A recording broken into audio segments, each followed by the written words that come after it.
Genesis 48. After this, Joseph was told, "Your father is ill." So he took with him his two sons, Manasseh and Ephraim. When Jacob was told, "Your son Joseph has come to you," he summoned his strength and sat up in bed. And Jacob said to Joseph, "God Almighty appeared to me at Luz in the land of Canaan, and he blessed me and said to me, 'I am going to make you fruitful and increase your numbers. I will make of you a company of peoples, and will give this land to your offspring after you for a perpetual holding.'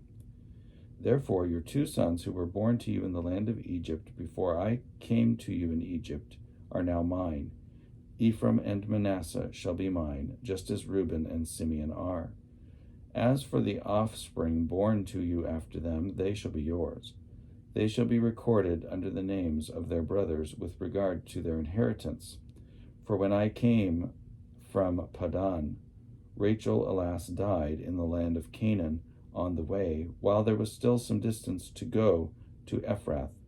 And I buried her there on the way to Ephrath, that is, Bethlehem."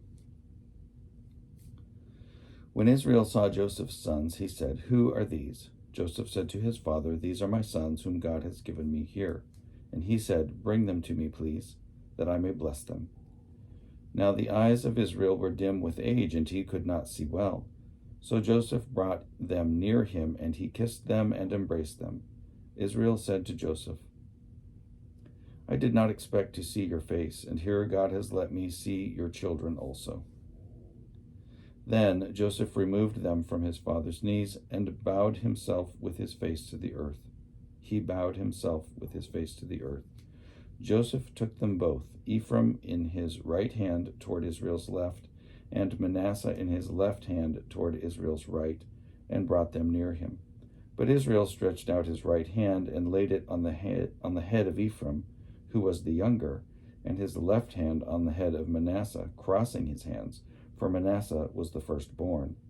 He blessed Joseph and said, "The God before whom my ancestors Abraham and Isaac walked, the God who has been my shepherd all my life to this day, the angel who has redeemed me from all harm, bless the boys.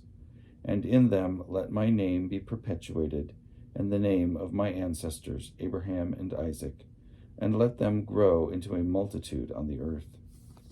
When Joseph saw that his father laid his right hand on the head of Ephraim, it displeased him. So he took his father's hand to remove it from Ephraim's head to Manasseh's head. Joseph said to his father, Joseph said to his father, "Not so, my father." Joseph said to his father,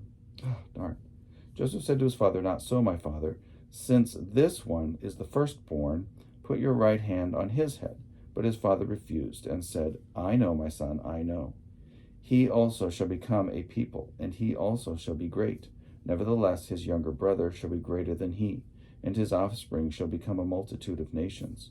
So he blessed them that day, saying, "By you Israel will invoke blessings, saying, 'God make you like Ephraim and like Manasseh.'"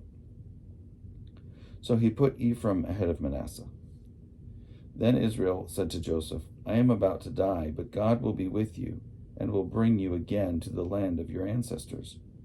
I now give to you one portion more than to your brothers, the portion that I took from the hand of the Amorites with my sword and with my bow."